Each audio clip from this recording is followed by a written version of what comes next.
तो चलिए शुरू करते हैं। आज की इस वीडियो के माध्यम से हम घटना चक्र पूर्वावलोकन भारतीय राज्य व्यवस्था के अंतर्गत संसद, जिसके अंतर्गत लोकसभा का अध्ययन करेंगे। तो चलिए पहले प्रश्न से शुरुआत करते हैं। लोकसभा के लिए चुनाव में निर्वाचित होने के लिए किसी व्यक्ति के लिए न्यूनतम आयु सीमा है। ए 18 वर्ष, बी 21 वर्ष, सी 25 वर्ष, डी इनमें से कोई नहीं। तो इसका उत्तर सी होगा 25 वर्ष। संविधान के अनुच्छेद 84 ख के अनुसार लोकसभा में निर्वाचित होने के लिए न्यूनतम आयु सीमा 25 वर्ष है तथा राज्यसभा में निर्वाचित होने के लिए न्यूनतम आयु सीमा 30 वर्ष है। अगले प्रश्न को देखते हैं। संसद सदस्य बनने हेतु न्यूनतम उम्र क्या है। ए 18 वर्ष, बी 21 वर्ष, सी 25 वर्ष, डी 30 वर्ष। ई उपर्युक्त में से कोई नहीं या उपर्युक्त में से एक से अधिक। तो इसका सही उत्तर सी होगा 25 वर्ष।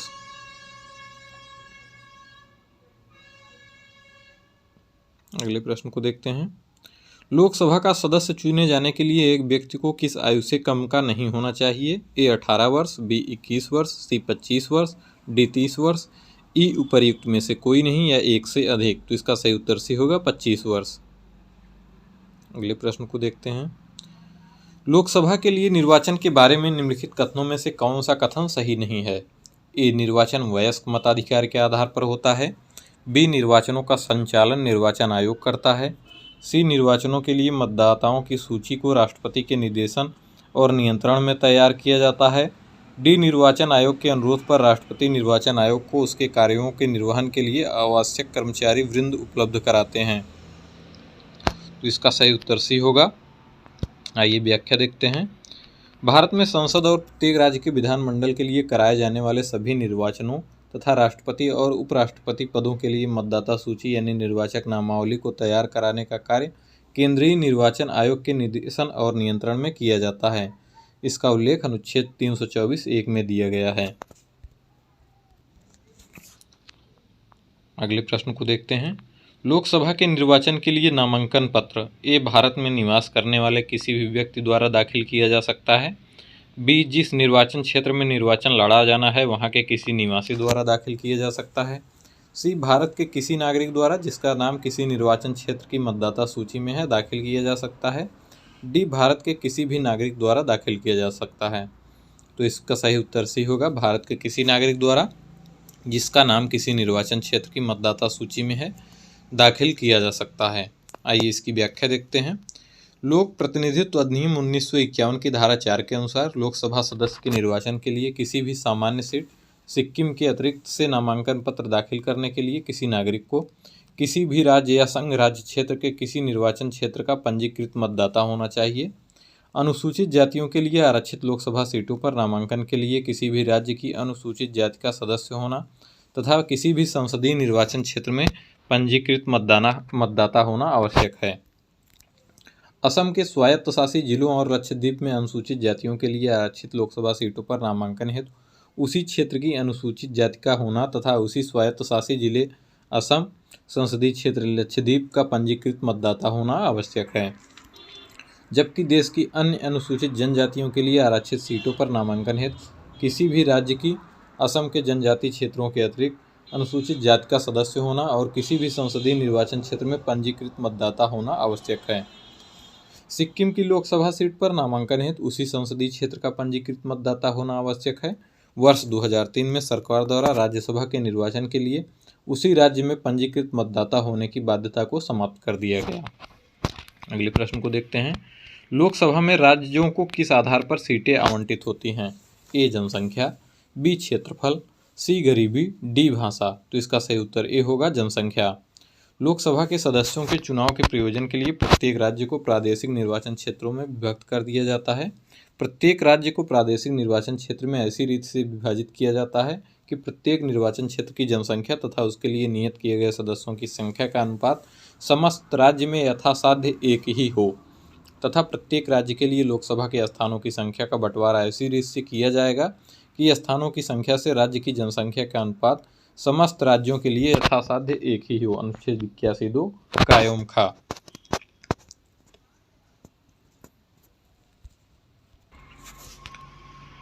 आइए अगले प्रश्न को देखते हैं। भारत के संविधान के अनुच्छेद 82 के अनुसार लोकसभा की सीटों का राज्यों के मध्य आवंटन जनगणना के आधार पर है।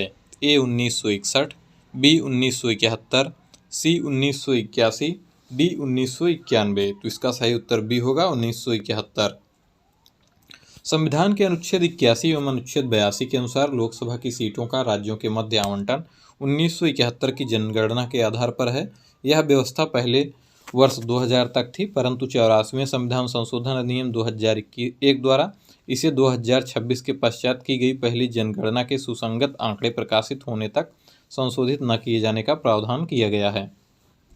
अगला प्रश्न, वर्तमान लोकसभा में प्रत्येक राज्य के लिए स्थानों का आवंटन आधारित है। ए 1951 की जनगणना पर, बी 1961 की जनगणना पर, सी 1971 की जनगणना पर, डी 1981 की जनगणना पर। तो इसका सही उत्तर सी हो जाएगा 1971 की जनगणना पर। लोकसभा में राज्यवार सीटों का आवंटन वर्ष 1971 की जनगणना पर आधारित है। यह निर्धारण किस वर्ष तक यथावत रहेगा? ए 2031, बी 2026, सी 2021, डी 2011। तो इसका सही उत्तर ए होगा 2031।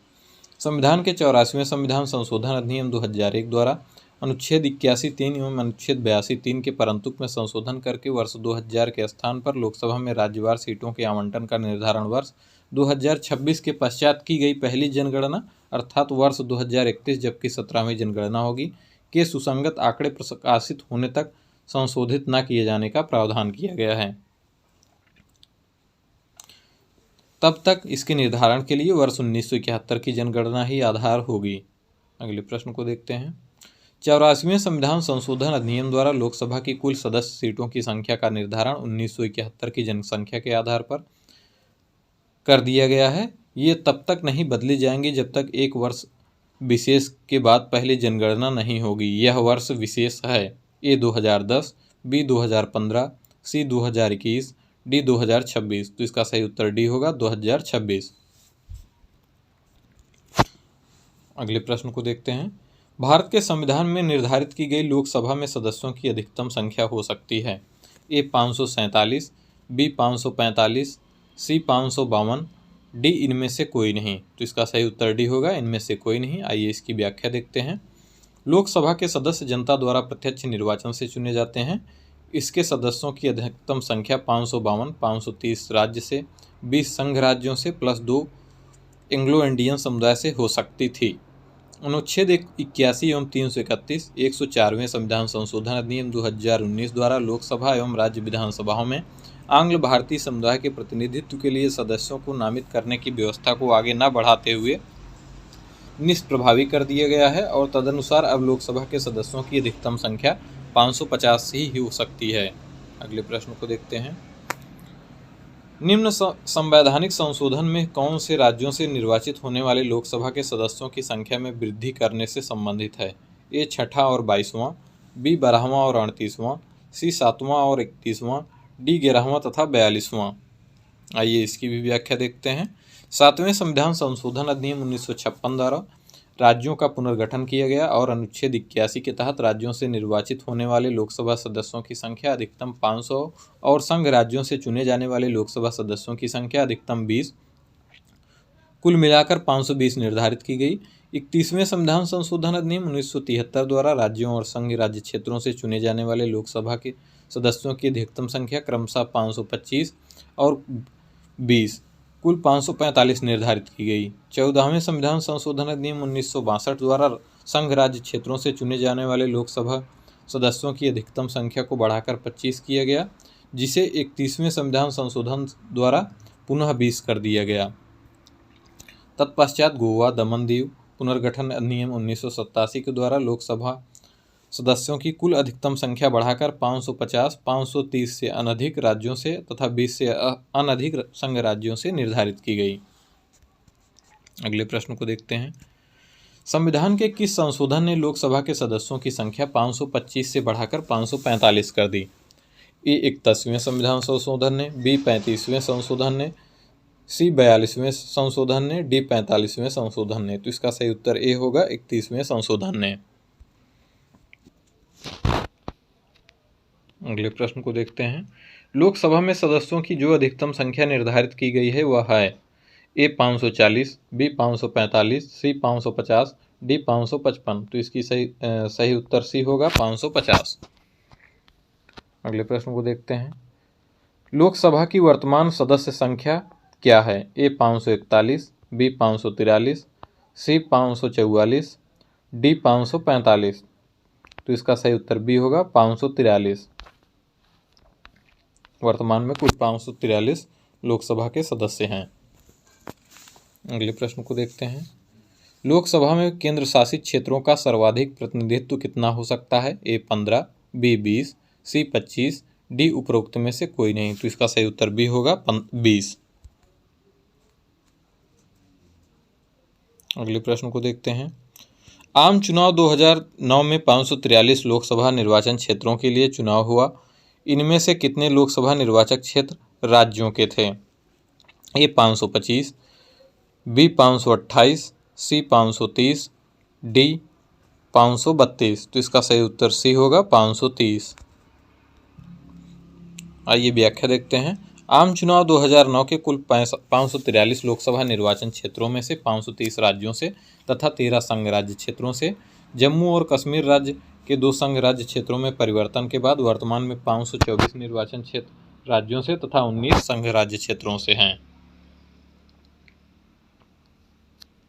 अगले प्रश्न को देखते हैं।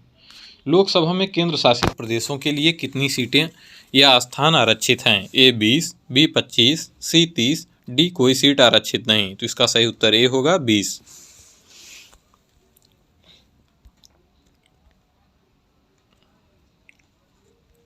आइए व्याख्या देखते हैं। संविधान के अनुच्छेद 81, 31वें संविधान संशोधन 1973 तथा गोवा, दमन, दीव एवं पुनर्गठन अधिनियम 1987 द्वारा संशोधन के अनुसार लोकसभा के लिए अधिकतम 530 सदस्य राज्यों के निर्वाचन क्षेत्रों से तथा अधिकतम 20 सदस्य केंद्र शासित प्रदेशों से निर्वाचित हो सकते हैं। वर्तमान में संघ राज्य क्षेत्रों की लोकसभा सीटों की निर्धारित संख्या 19 है। दिल्ली से 7, अंडमान निकोबार 1, चंडीगढ़ 1, दादरा और नगर हवेली तथा दमन और दीव 2, लक्षद्वीप 1, पुदुचेरी 1, जम्मू कश्मीर से 5 तथा लद्दाख में 1 सीट निर्धारित है। जबकि राज्यसभा में निर्धारित संख्या कुल 8 है। दिल्ली से 3, पुडुचेरी से 1 और जम्मू कश्मीर से 4 है।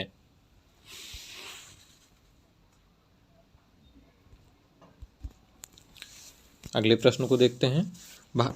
भारतीय संविधान के किस अनुच्छेद के अंतर्गत लोकसभा में अनुसूचित जातियों के आरक्षण का प्रावधान किया गया था? ए अनुच्छेद 330, बी अनुच्छेद 331, सी अनुच्छेद 332, डी अनुच्छेद 333। ये उपर्युक्त में से कोई नहीं या उपर्युक्त में से एक से अधिक। तो इसका सही उत्तर ये होगा अनुच्छेद 330। संविधान के अनुच्छेद 330 1 के उपखंड का के तहत लोकसभा में अनुसूचित जातियों के आरक्षण का प्रावधान किया गया है। वहीं अनुच्छेद 330 1 के उपखंड ख में असम के स्वशासी जिलों की अनुसूचित जनजातियों को छोड़कर अन्य अनुसूचित जनजातियों के लिए तथा उपखंड ग में असम के स्वशासी जिलों की अनुसूचित जनजातियों के लिए लोकसभा में आरक्षण की व्यवस्था की गई है। अगले प्रश्न को देखते हैं। निम्नांकित राज्यों में से अनुसूचित जातियों के लिए लोकसभा में स्थान आरक्षित नहीं है। ए केरल तथा तमिलनाडु, बी कर्नाटक तथा केरल, सी तमिलनाडु तथा कर्नाटक, डी उपर्युक्त सभी। तो इसका सही उत्तर ए होगा केरल तथा तमिलनाडु। आइए व्याख्या देखते हैं।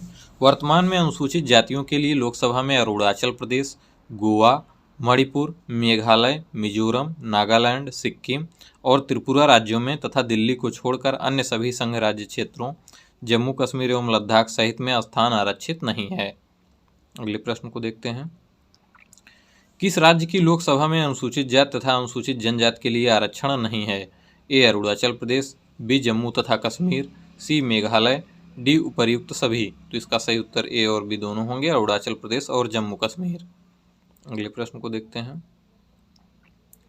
लोकसभा में अनुसूचित जाति के लिए आरक्षित स्थानों की संख्या कितनी है?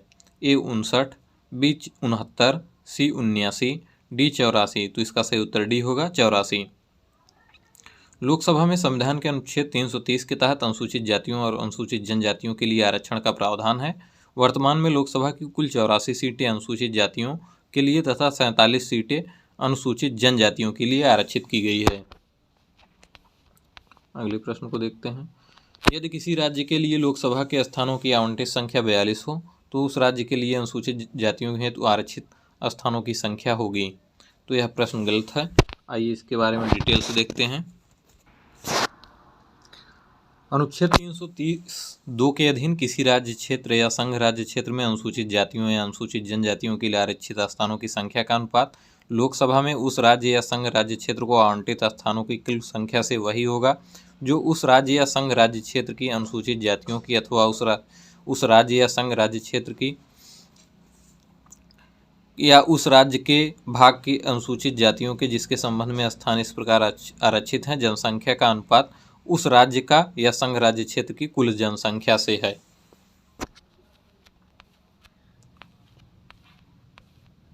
अगले प्रश्न को देखते हैं। लोकसभा में अनुसूचित जनजातियों के लिए निम्न में से किस राज्य में सर्वाधिक सीटें आरक्षित हैं? ए बिहार, बी उत्तर प्रदेश, सी मध्य प्रदेश, डी गुजरात। तो इसका सही उत्तर सी होगा, मध्य प्रदेश। वर्ष 2008 के बाद परिसीमन के बाद देश के सभी राज्यों में लोकसभा में अनुसूचित जनजातियों के लिए सर्वाधिक आरक्षित सीटें मध्य प्रदेश में कुल 6 हैं। उत्तर प्रदेश एवं बिहार में ऐसी सीटों की संख्या 0 है, जबकि गुजरात में 4 सीटें हैं। अगले प्रश्न को देखते हैं। निम्नलिखित में से कौन सा राज्य लोकसभा में अनुसूचित जनजातियों के सर्वाधिक प्रतिनिधि निर्वाचित करता है? ए आंध्र प्रदेश, बी बिहार, सी मध्य प्रदेश, डी महाराष्ट्र। तो इसका सही उत्तर सी होगा, मध्य प्रदेश। लोकसभा में आंग्ल भारतीय समुदाय से सदस्य मनोनीत करने की शक्ति किसके पास है? ए अल्पसंख्यक मंत्री, बी भारत के राष्ट्रपति, सी प्रधानमंत्री, डी उपराष्ट्रपति। तो इसका उत्तर पूर्व में बी था, भारत के राष्ट्रपति, लेकिन ये वर्तमान में इस आंग्ल भारतीय सदस्यों को मनोनीत नहीं किया जाएगा। आइए इसकी व्याख्या देखते हैं। अनुच्छेद 331 के अनुसार यदि राष्ट्रपति की राय में लोकसभा में आंग्ल भारतीय समुदाय का प्रतिनिधित्व प्राप्त नहीं है तो वह इस समुदाय से अधिकतम 2 सदस्यों को मनोनीत कर सकता था। यह प्रावधान मूल संविधान में अनुच्छेद 334 के तहत 10 वर्षों की अवधि के लिए था, जिसे क्रमिक रूप से संवैधानिक संशोधन द्वारा आगे बढ़ाया जाता रहा था। 95वें संविधान संशोधन अधिनियम 2009 द्वारा यह अवधि संविधान के प्रारंभ से 70 वर्ष तक निर्धारित की गई थी। 104वें संविधान संशोधन अधिनियम 2019 के द्वारा अनुच्छेद 334 में संशोधन कर लोकसभा राज्य विधानसभाओं में अनुसूचित जातियों और अनुसूचित जनजातियों के लिए आरक्षण की अवधि को 70 वर्ष से बढ़ाकर 80 वर्ष किया गया, परंतु आंग्ल भारतीय सदस्यों के नामांकन के प्रावधान को 70 वर्ष के बाद निष्प्रभावी कर दिया गया है।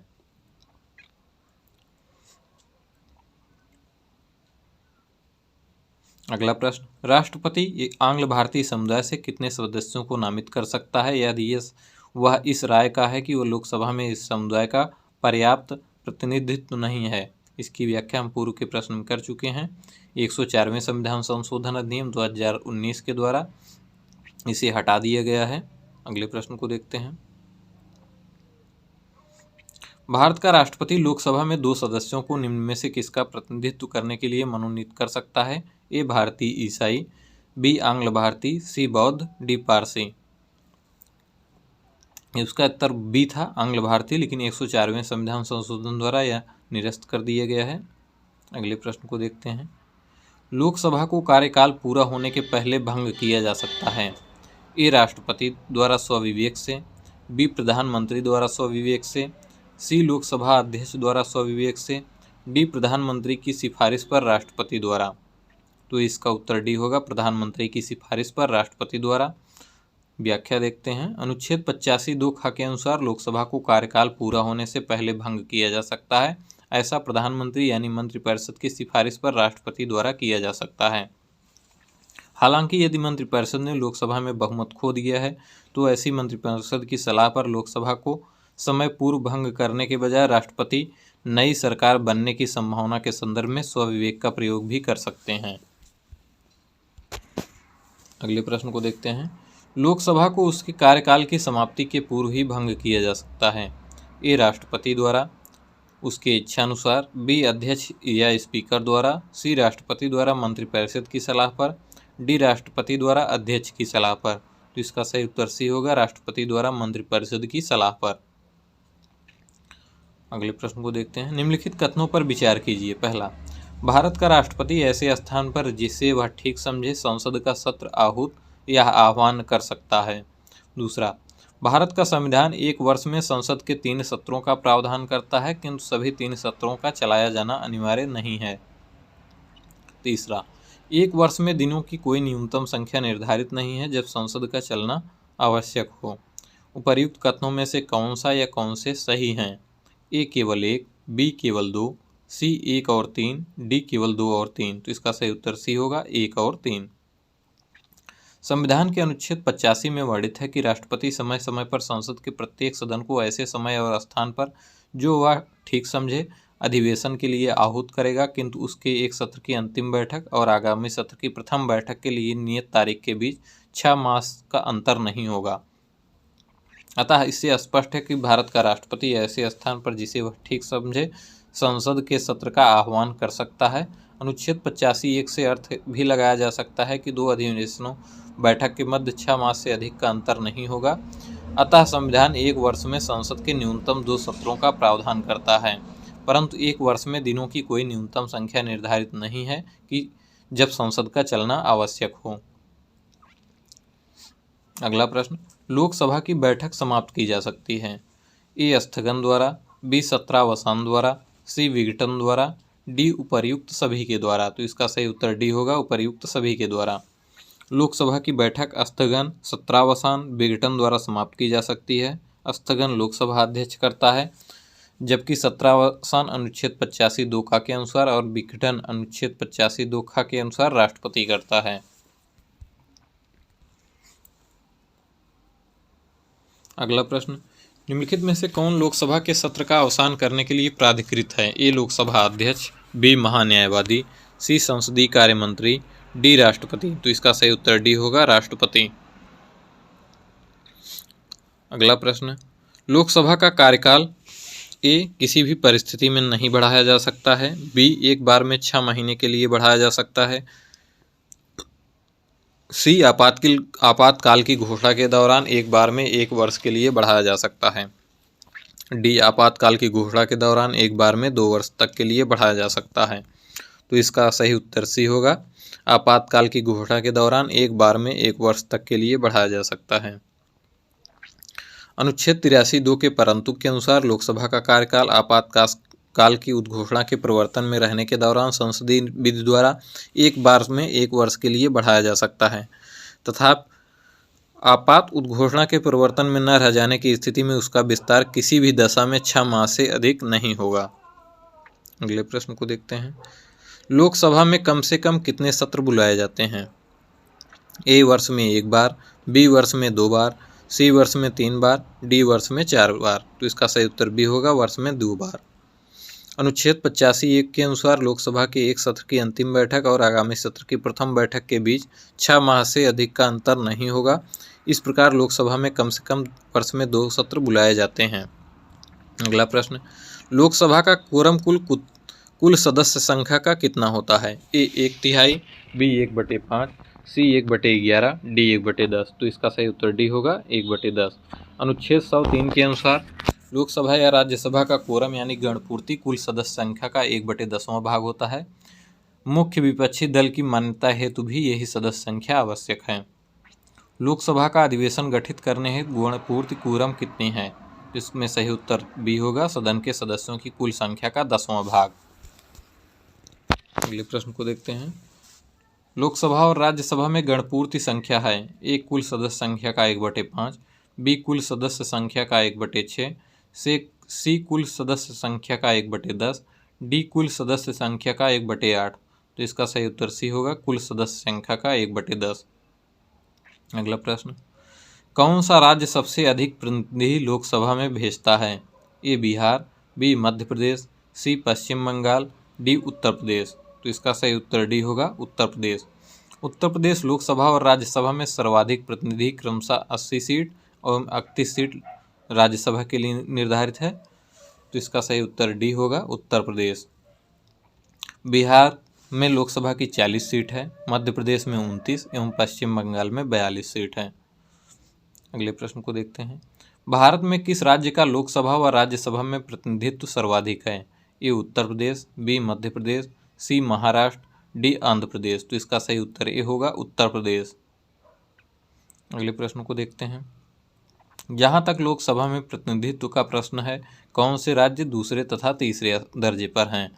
तो वर्तमान समय में पहले नंबर पर सीटों की संख्या के आधार पर उत्तर प्रदेश कुल 80 सीटें, दूसरे पर महाराष्ट्र 48 सीटें और तीसरे स्थान पर पश्चिम बंगाल है, जहां पर 42 लोकसभा की सीटें हैं। बिहार में 40 सीट है, तमिलनाडु में 39 और मध्य प्रदेश में 29 सीटें हैं। अगला प्रश्न, उत्तर प्रदेश के बाद लोकसभा में सर्वाधिक स्थानों का आवंटन किया गया है? ए आंध्र प्रदेश को, बी बिहार को, सी महाराष्ट्र को, डी पश्चिम बंगाल को। तो इसका सही उत्तर सी होगा, महाराष्ट्र को। अगले प्रश्न को देखते हैं। लोकसभा में कितने स्थान राजस्थान के लिए निर्धारित किए गए हैं? ए 27, बी 26, सी 25, डी 24। तो इसका सही उत्तर सी होगा, 25। लोकसभा में राजस्थान हेतु 25 सीटें निर्धारित हैं, जिसमें 4 अनुसूचित जातियों और 3 अनुसूचित जनजातियों के लिए आरक्षित हैं। अगला प्रश्न, लोकसभा में बिहार को आवंटित स्थान निम्न में से किन राज्यों को आवंटित स्थानों का योग है? तो यह प्रश्न पुराना है। वर्तमान में लोकसभा में बिहार को कुल 40 सीटें प्रदान की गई हैं। पूर्व में यहाँ 54 सीटें थीं। झारखंड के निर्माण के बाद 14 सीट झारखंड के खाते में चली गई। इसी प्रकार मध्य प्रदेश में 40 सीटें थीं, जो छत्तीसगढ़ 11 सीट के निर्माण के बाद 29 बचा है। अगले प्रश्न को देखते हैं। निम्नलिखित में से राज्यों के किस युग्म को लोकसभा में समान सीटें प्राप्त हैं? पंजाब तथा असम, बी गुजरात तथा राजस्थान, सी मध्य प्रदेश तथा तमिलनाडु, डी आंध्र प्रदेश तथा पश्चिम बंगाल। तो इसका पूर्व में उत्तर डी था, आंध्र प्रदेश तथा पश्चिम बंगाल। किंतु तेलंगाना के गठन के बाद आंध्र प्रदेश में मात्र 25 सीट बची है, 17 सीट तेलंगाना को प्राप्त हो गई है। पश्चिम बंगाल में 42 सीटें हैं। आइए व्याख्या देख लेते हैं।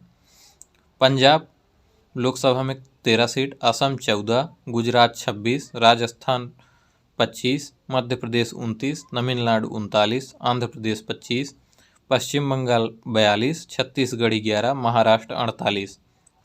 17 सीटें तेलंगाना को मिल चुकी हैं। असम एवं झारखंड दोनों में 14-14 सीटें, अरुणाचल प्रदेश, गोवा, मणिपुर, मेघालय एवं त्रिपुरा में सभी को 2 सीटें, मिजोरम, नागालैंड एवं सिक्किम को 1 सीटें। अगले प्रश्न को देखते हैं। निम्नलिखित युग्मों में कौन सा युग्म सही नहीं है? ए आंध्र प्रदेश, बी असम, सी पंजाब, डी पश्चिम बंगाल। तो इसमें लोकसभा में स्थानों को दिया गया है, तो इसमें और ए और बी दोनों गलत हैं, क्योंकि ए में आंध्र प्रदेश में वर्तमान समय में मात्र 25 सीट हैं, 17 सीट तेलंगाना के खाते में हैं। बी असम भी गलत है, क्योंकि असम में लोकसभा में 14 सीट प्राप्त है, पंजाब को 13, पश्चिम बंगाल को 42 सीटें। अगले प्रश्न को देखते हैं। लोकसभा में राज्यों के प्रतिनिधित्व को सुमेलित कीजिए। ए आंध्र प्रदेश, बी तमिलनाडु, तीसरा महाराष्ट्र, चौथा छत्तीसगढ़, पांचवा पश्चिम बंगाल। तो इसमें हमारा महाराष्ट्र में 48 सीट है, आंध्र प्रदेश में वर्तमान में 25 सीट है, तमिलनाडु में 39 सीट है, छत्तीसगढ़ में 11 सीट है और पश्चिम बंगाल में 42 सीट है। तो इस प्रकार उत्तर डी हो जाएगा। अगले प्रश्न को देखते हैं। निम्नलिखित राज्यों या संघ राज्य शासित क्षेत्रों के समूह में से किसको लोकसभा में केवल 1 सीट प्राप्त है? ए गोवा, मेघालय, नागालैंड, बी मणिपुर, दादरा और नगर हवेली, पुडुचेरी, सी अरुणाचल प्रदेश, सिक्किम, लक्षद्वीप, डी चंडीगढ़, सिक्किम, मिजोरम। तो इसका उत्तर डी हो जाएगा, चंडीगढ़, सिक्किम, मिजोरम। चंडीगढ़, सिक्किम, मिजोरम, नागालैंड तथा पुदुचेरी में लोकसभा की मात्र 1-1 सीट आवंटित है। त्रिपुरा, गोवा, मेघालय, मणिपुर, दादरा और नगर हवेली तथा दमन दीव और अरुणाचल प्रदेश में लोकसभा की 2-2 सीटें हैं। दादरा और नगर हवेली तथा दमन दीव संघ राज्य क्षेत्रों को आपस में विलय कर दिया गया है। अगले प्रश्न को देखते हैं। निम्नलिखित में से किस राज्य से लोकसभा की 2 सदस्य निर्वाचित किए जाते हैं? ए त्रिपुरा से, बी मिजोरम से, सी नागालैंड से, डी सिक्किम से। तो इसका उत्तर ए हो जाएगा, त्रिपुरा से। अगले प्रश्न को देखते हैं। निम्नलिखित में से कौन सा एक लोकसभा का सर्वाधिक बड़ा क्षेत्रफल के अनुसार निर्वाचन क्षेत्र है? ए कांगड़ा, बी लद्दाख, सी कच्छ, डी भीलवाड़ा। तो इसका सही उत्तर बी होगा, लद्दाख। क्षेत्रफल के आधार पर 5 बड़े लोकसभा निर्वाचन क्षेत्र क्रमशः लद्दाख, बाड़मेर, कच्छ, अरुणाचल पूर्वी तथा अरुणाचल पश्चिमी है। क्षेत्रफल की दृष्टि से सबसे छोटा लोकसभा निर्वाचन क्षेत्र चांदनी चौक है, जो मात्र 11 वर्ग किलोमीटर में है। अगले प्रश्न को देखते हैं। डिलिमिटेशन के बाद यूपी में निर्वाचकों की संख्या के अनुसार सबसे बड़ा लोकसभा संसदीय क्षेत्र है। तो इसमें कोई भी सही विकल्प नहीं दिया गया है।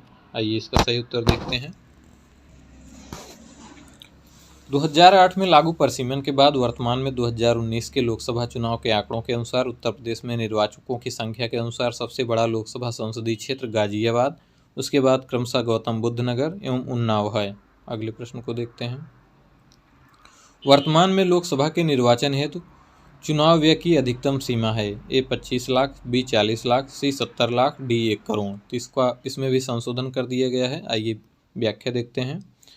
प्रश्नकाल में लोकसभा के निर्वाचन क्षेत्रों के लिए प्रत्याशी हेतु चुनाव व्यय की अधिकतम सीमा 40 लाख रुपए थी।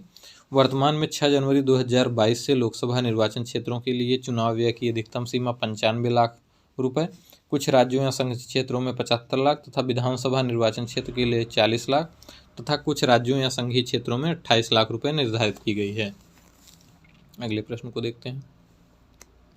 लोकसभा चुनाव के मामले में सामान्य वर्ग के उम्मीदवार तथा अनुसूचित जाति एवं अनुसूचित जनजाति के उम्मीदवारों द्वारा जमा की जाने वाली जमानत राशि क्रमशः है। ए 5,000 रुपये और 2,500 रुपये, बी 10,000 रुपये और 2,500 रुपये, सी 10,000 रुपये और 5,000 रुपये, डी 15,000 रुपये और 7,500 रुपये। इसमें भी संशोधन हो चुका है। आइए व्याख्या देखते हैं। लोक प्रतिनिधित्व अधिनियम 1951 की धारा 34 के तहत प्रश्नकाल में यह राशि सामान्य वर्ग के लिए एवं अनुसूचित जाति एवं अनुसूचित जनजाति वर्ग के उम्मीदवारों के लिए क्रमशः 10,000 रुपये और 5,000 रुपये थी। वर्ष 2010 में अगंभीर प्रत्याशियों की संख्या कम करने हेतु जमानत राशि में वृद्धि की गई है, जो इस प्रकार है। लोकसभा चुनाव सामान्य वर्ग के लिए 25,000 रुपये और अनुसूचित जाति एवं जनजाति वर्ग के लिए 12,500 रुपये निर्धारित है। विधानसभा में यह सामान्य वर्ग के लिए 10,000 रुपये एवं अनुसूचित जाति एवं जनजाति वर्ग के लिए 5,000 रुपये निर्धारित की गई है। अगले प्रश्न को देखते हैं। लोकसभा चुनाव का कोई प्रत्याशी अपनी जमानत खो देता है यदि उसे प्राप्त मत न हो सके। ए वैध मतों का 1/3, बी वैध मतों का 1/4, सी वैध मतों का 1/5, डी उपर्युक्त में से कोई नहीं। तो इसका सही उत्तर डी होगा, उपर्युक्त में से कोई नहीं। लोकसभा चुनाव में यदि कोई प्रत्याशी वैध मतों का 1/6 भाग प्राप्त नहीं कर पाता तो उस उम्मीदवार की जमानत राशि जब्त हो जाती है।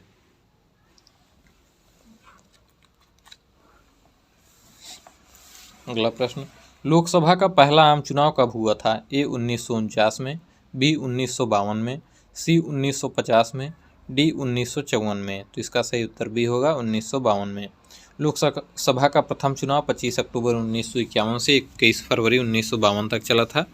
यह चुनाव कुल 489 सीटों के लिए हुआ था। प्रथम लोकसभा का अधिवेशन 13 मई 1952 का हुआ था। अगला प्रश्न। किस लोकसभा का कार्यकाल लगभग 6 वर्ष का था? ए 5वीं लोकसभा, बी 7वीं लोकसभा, सी 9वीं लोकसभा, डी 11वीं लोकसभा, ई 13वीं लोकसभा। तो इसका सही उत्तर ए होगा, 5वीं लोकसभा। अगले प्रश्न को देखते हैं। 9वीं लोकसभा कब भंग की गई? ए मार्च 1991, बी जून 1996, सी अप्रैल 1997, डी फरवरी 1998। तो इसका सही उत्तर ए होगा, मार्च 1991। 9वीं लोकसभा का गठन 2 दिसंबर 1989 को हुआ था और यह 13 मार्च 1991 को भंग की गई। भारत में 12वीं लोकसभा के लिए निर्वाचन हुए। ए अप्रैल 1996, बी जून 1996, सी अप्रैल 1997, डी फरवरी 1998। तो इसका सही उत्तर डी होगा, फरवरी 1998। अगले प्रश्न को देखते हैं। लोकसभा का नेता कौन है? ए राष्ट्रपति, बी प्रधानमंत्री, सी अध्यक्ष, डी उपरोक्त में से कोई नहीं। तो इसका सही उत्तर बी होगा, प्रधानमंत्री। अनुच्छेद 75(1) के अनुसार राष्ट्रपति लोकसभा में बहुमत दल के नेता को प्रधानमंत्री पद पर नियुक्त करता है। किसी भी सदन का नेता उस सदन का सदस्य ही होता है। यदि प्रधानमंत्री लोकसभा का सदस्य नहीं होता तो लोकसभा में सदन का नेता किसी वरिष्ठ मंत्री को बनाया जाता है जो लोकसभा का सदस्य हो। अगले प्रश्न को देखते हैं। निम्नलिखित कथनों पर विचार कीजिए। पहला, लोकसभा अथवा राज्यसभा राज्य की विधानसभा के निर्वाचन में जीतने वाले उम्मीदवार को निर्वाचित घोषित किए जाने के लिए किए गए मतदान का कम से कम 50% मत पाना अनिवार्य है। दूसरा, भारत के संविधान में अधिक कथित उपबंधों के अनुसार लोकसभा में अध्यक्ष का पद बहुमत वाले दल को जाता है तथा उपाध्यक्ष का पद विपक्ष को जाता है। उपर्युक्त कथनों में से कौन सा या कौन से सही हैं? ए केवल एक, बी केवल दो, सी एक और दो दोनों, डी ना तो एक ना ही दो। तो इसका सही उत्तर डी होगा, ना तो एक ना ही दो। व्याख्या देखते हैं। भारत में लोकसभा अथवा राज्य विधानसभाओं के निर्वाचन फर्स्ट पास्ट द पोस्ट पद्धति के आधार पर कराए जाते हैं। इसके तहत देश तथा केंद्र शासित प्रदेशों को अलग अलग चुनाव क्षेत्रों में बांट दिया जाता है। क्षेत्र विशेष के मतदाता एक उम्मीदवार के लिए मत देते हैं तथा सर्वाधिक मत प्राप्त करने वाला उम्मीदवार विजयी घोषित किया जाता है। जीतने वाले उम्मीदवार को 50% मत पाना अनिवार्य नहीं है। संविधान के अनुच्छेद 93 के प्रावधान के तहत लोकसभा यथाशीघ्र अपने 2 सदस्यों को अपने अध्यक्ष और उपाध्यक्ष चुनती है। हालांकि ऐसी परंपरा रही है कि अध्यक्ष सत्तारूढ़ पार्टी या गठबंधन का सदस्य तथा उपाध्यक्ष विपक्ष पार्टी का सदस्य होता है, परंतु संविधान में ऐसा कोई उपबंध नहीं है। अगले प्रश्न को देखते हैं। भारत में लोकसभा का स्पीकर या अध्यक्ष ए मनोनीत किया जाता है, बी चयनित किया जाता है, सी निर्वाचित किया जाता है, डी नियुक्त किया जाता है। तो इसका सही उत्तर बी होगा, चयनित किया जाता है। संविधान के अनुच्छेद 93 में उपबंधित है कि लोकसभा यथाशीघ्र अपने 2 सदस्यों को अध्यक्ष एवं उपाध्यक्ष चुनेगी। जब जब अध्यक्ष या उपाध्यक्ष का पद रिक्त होगा तब तब लोकसभा किसी अन्य सदस्य को यथास्थिति अध्यक्ष या उपाध्यक्ष चुनेगी। अगले प्रश्न को देखते हैं।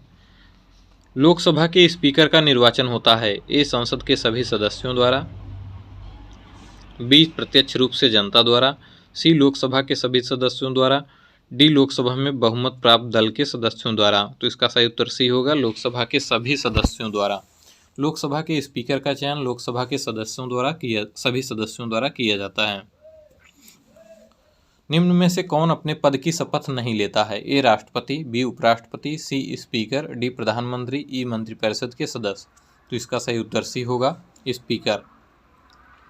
स्पीकर यानी लोकसभा अध्यक्ष अपने पद की शपथ नहीं लेता, वह पहले ही लोकसभा सदस्य या सांसद के तौर पर शपथ ले चुका होता है। निम्नलिखित में से कौन अपने पद की शपथ नहीं लेता है? ए राष्ट्रपति, बी उपराष्ट्रपति, सी प्रधानमंत्री, डी स्पीकर, ई सर्वोच्च न्यायालय के न्यायाधीश। तो इसका सही उत्तर डी होगा, स्पीकर।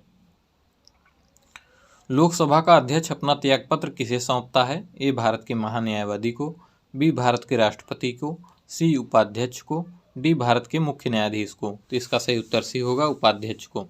संविधान के अनुच्छेद 94 ख के अनुसार लोकसभा अध्यक्ष उपाध्यक्ष को संबोधित कर अपने हस्ताक्षर सहित लेख द्वारा अपना पद त्याग सकता है।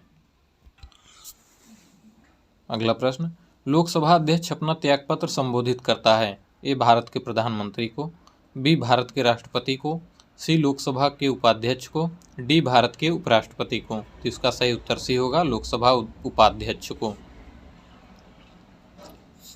अगले प्रश्न को देखते हैं। लोकसभा के अध्यक्ष को कैसे हटाया जा सकता है? ए लोकसभा के उपस्थित सदस्यों के 2/3 बहुमत से पारित संकल्प द्वारा, बी लोकसभा के सभी सदस्यों के बहुमत से पारित संकल्प द्वारा, सी प्रधानमंत्री की सिफारिश पर राष्ट्रपति द्वारा, डी इनमें से कोई नहीं। तो इसका सही उत्तर बी होगा, लोकसभा के सभी सदस्यों के बहुमत से पारित संकल्प द्वारा। अनुच्छेद 94 ग के अनुसार लोकसभा के तत्कालीन सभी सदस्यों के बहुमत से पारित संकल्प द्वारा लोकसभा अध्यक्ष को पद से हटा सकते हैं, किंतु ऐसा संकल्प तब तक प्रस्तावित नहीं किया जा सकेगा जब तक इस आशय की कम से कम 14 दिन पूर्व लिखित सूचना न दे दी गई हो। लोकसभा अध्यक्ष को उसके कार्यकाल की समाप्ति के पूर्व पद से हटाया जा सकता है। ए प्रधानमंत्री की संस्तुति पर राष्ट्रपति द्वारा, बी यदि लोकसभा इस आशय का प्रस्ताव पारित कर दे। सी लोकसभा और प्रधानमंत्री इस प्रकार का निर्णय ले लें। डी यदि संसद के दोनों सदन इस आशय का प्रस्ताव पारित करें। तो इसका उत्तर बी होगा, यदि लोकसभा इस आशय का प्रस्ताव पारित कर दे। अगले प्रश्न को देखते हैं। लोकसभा के अध्यक्ष को हटाया जा सकता है। ए लोकसभा के कुल सदस्यों के बहुमत द्वारा प्रस्ताव पारित से। बी सदन के 2/3 बहुमत से। सी राष्ट्रपति के आदेश से। डी संसद के सामान्य बहुमत से। तो इसका उत्तर ए हो जाएगा, लोकसभा के कुल सदस्यों के बहुमत द्वारा पारित प्रस्ताव से। स्पीकर के पद में के विषय में निम्नलिखित कथनों में से कौन सा सही है। ए वह राष्ट्रपति के प्रसाद पर्यंत पद धारण करता है। यह आवश्यक नहीं कि वह निर्वाचन के समय वह सदन का सदस्य हो, परंतु उसे निर्वाचन के बाद 6 माह के भीतर सदन का सदस्य हो जाना पड़ेगा। सी यदि सामान्य अवधि से पूर्व सदन को भंग कर दिया जाए तो उसे अपना पद छोड़ना होगा। डी यदि वह त्याग पत्र देना चाहे तो उसे अपना त्याग पत्र उपाध्यक्ष को संबोधित करना होगा। तो इसमें हमारा सही उत्तर डी होगा, त्याग पत्र देने के लिए उसे अपना त्याग पत्र उपाध्यक्ष को संबोधित करके देना होगा।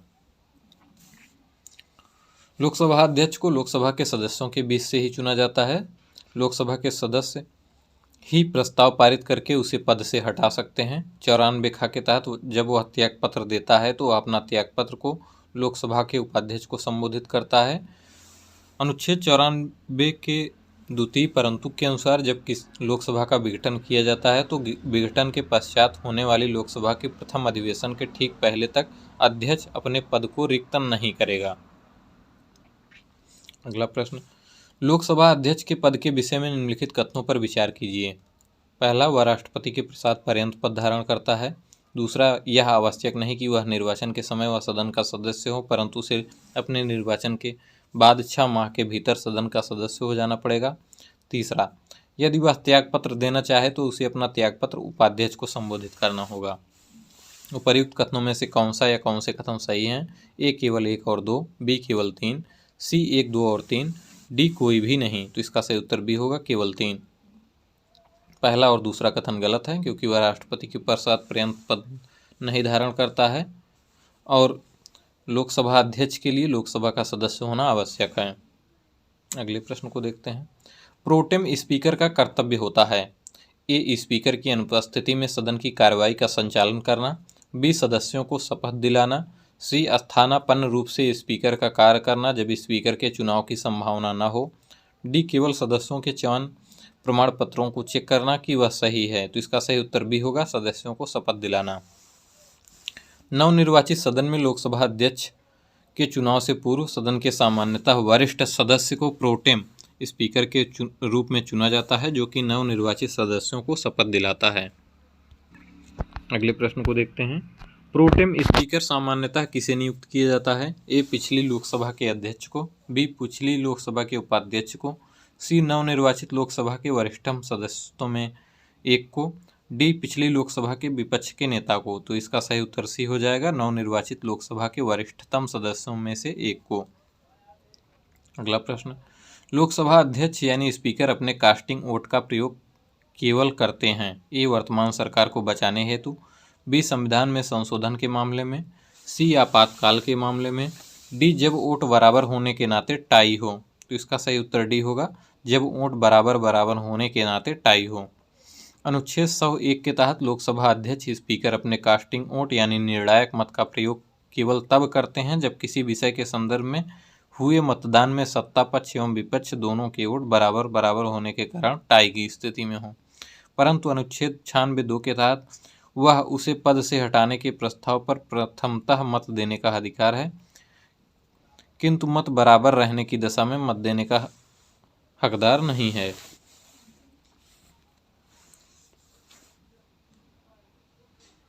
अगले प्रश्न को देखते हैं।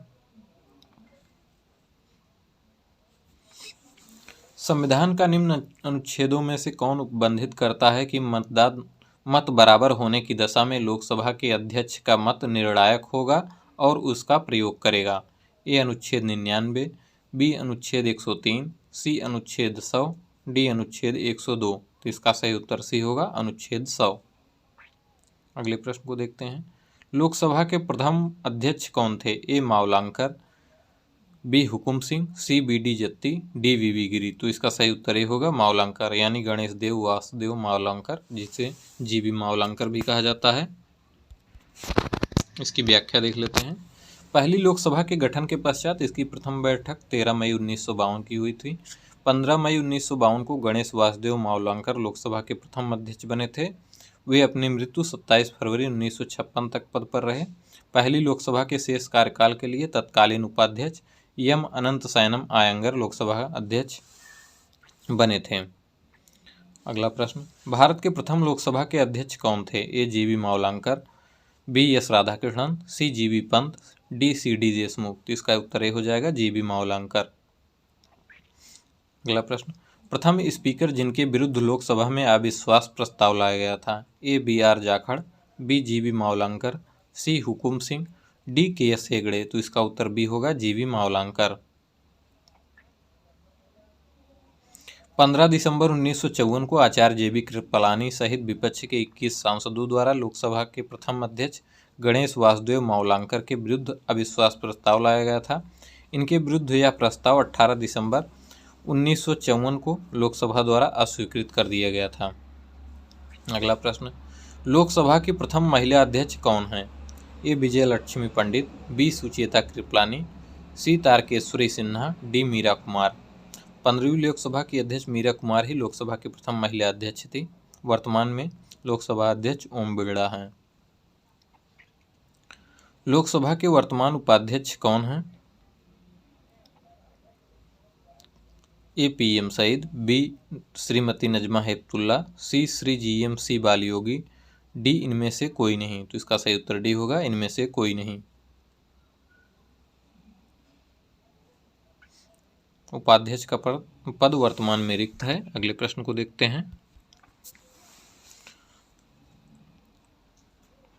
यदि उपाध्यक्ष लोकसभा की अध्यक्षता कर रहे हों तो उन्हें एक अधिकार प्राप्त है, वह है ए लोकसभा के विचार विमर्श में भाग ले सकते हैं, बी सदस्य के रूप में सदन के समक्ष किसी प्रस्ताव पर मतदान कर सकते हैं, सी मत बराबरी की अवस्था में मतदान कर सकते हैं, डी अध्यक्ष की अनुपस्थिति में संसद की संयुक्त बैठक की अध्यक्षता करने का अधिकार नहीं रखते हैं। तो इसका सही उत्तर सी होगा, मतदान बराबरी की अवस्था में मतदान कर सकते हैं। लोकसभा अध्यक्ष का पद रिक्त होने पर सदन की बैठक में अध्यक्ष की अनुपस्थिति में उपाध्यक्ष अध्यक्ष के तौर पर कार्य करता है। संसद के दोनों सदनों की संयुक्त बैठक में अध्यक्ष की अनुपस्थिति में उपाध्यक्ष पीठासीन होता है। अध्यक्ष की तरह उपाध्यक्ष भी जब पीठासीन होता है तो वह प्रथमतः मत नहीं दे सकता, केवल मत बराबर होने की दशा में मत दे सकता है। इसके अलावा अध्यक्ष के रूप में कार्य करते हुए वह लोकसभा में विचार विमर्श में भाग नहीं ले सकता। जब अध्यक्ष पीठासीन होता है तो उपाध्यक्ष सदन के अन्य सदस्यों की तरह होता है। उस स्थिति में उसे बोलने, कार्यवाही में भाग लेने और किसी प्रश्न पर मतदान देने का अधिकार होता है। अगला प्रश्न, निम्नलिखित में से कौन प्रथम जनजातीय लोकसभा अध्यक्ष थे? A G B Mavalankar, B G M C Balayogi, C Manohar Joshi, D P A Sangma. तो इसका सही उत्तर डी होगा, P A Sangma. P A Sangma वर्ष 1995 में प्रथम जनजातीय केंद्रीय मंत्री बने थे। वर्ष 1996 में वह लोकसभा के प्रथम जनजातीय अध्यक्ष बने थे। अगले प्रश्न को देखते हैं। लोकसभा का सचिवालय सीधे नियंत्रित होता है? ए केंद्रीय गृह मंत्रालय द्वारा, बी संसदीय मामलों के मंत्रालय द्वारा, सी प्रधानमंत्री द्वारा, डी लोकसभा अध्यक्ष द्वारा। तो इसका सही उत्तर डी होगा, लोकसभा अध्यक्ष द्वारा।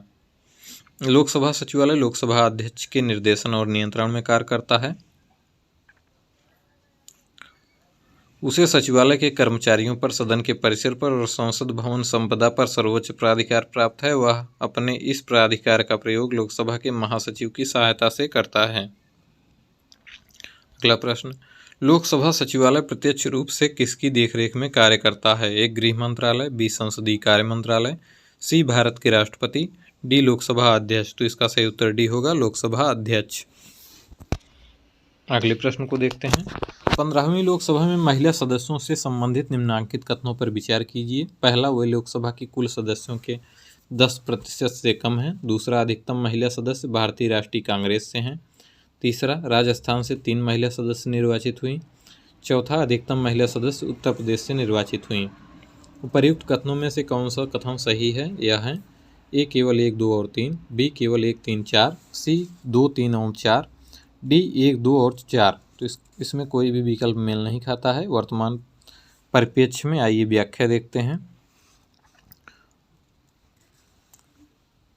मई 2019 में निर्वाचित 17वीं लोकसभा में कुल महिला सदस्यों की भागीदारी लगभग 14% है। वर्तमान में लोकसभा में कुल 81 महिला सदस्य हैं। कांग्रेस पार्टी से 7, भारतीय जनता पार्टी से 42 तथा तृणमूल कांग्रेस से 9 महिला सदस्य हैं। अधिकतम महिला सदस्य उत्तर प्रदेश तथा पश्चिम बंगाल से 11 निर्वाचित हैं। राजस्थान से 3 महिला सदस्य निर्वाचित हैं। अगले प्रश्न को देखते हैं। निम्नलिखित कथनों पर विचार कीजिए। पहली लोकसभा में विपक्ष में सबसे बड़ा राजनीतिक दल स्वतंत्र पार्टी था। दूसरा, लोकसभा में नेता प्रतिपक्ष को सर्वप्रथम 1969 में मान्यता दी गई थी।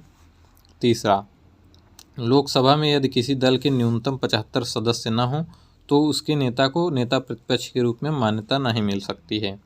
उपर्युक्त कथनों में से कौन सा या कौन से कथन सही हैं? ए केवल 1 और 3, बी केवल 2, सी केवल 2 और 3, डी 1, 2 और 3। तो इसका सही उत्तर भी होगा केवल 2। व्याख्या देखते हैं।